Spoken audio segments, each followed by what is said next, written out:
Salam ay nəbi. Salam. Ay, O tərəf elə. ay niyə qorxursan? Kişi yekə kişisən. O tərəf elə.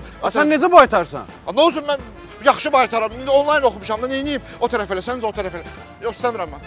Ay nəbi. Gəl bir sığalla da, bax da. Yo. Sən işləyən it deyil axı əmisi. Yox.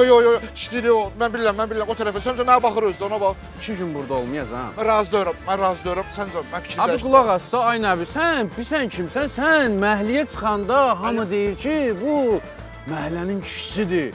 Bu dağlar oğlu nəbidir. Sən gələndə deyirlər igid nəbi gəlib. Sən gələndə deyirlər ki, nəbidir o, igid nəbidir. Sən nə danışırsan? Sən igidsən. Sən can düzlüksən. Ha, bənə? Bir dənə and deyir.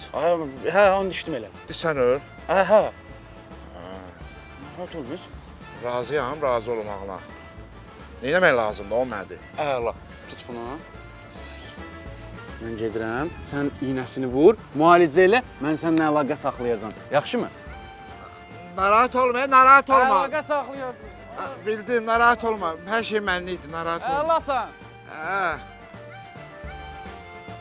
Bir dənə mənə dişləmə, qalan neysə elə.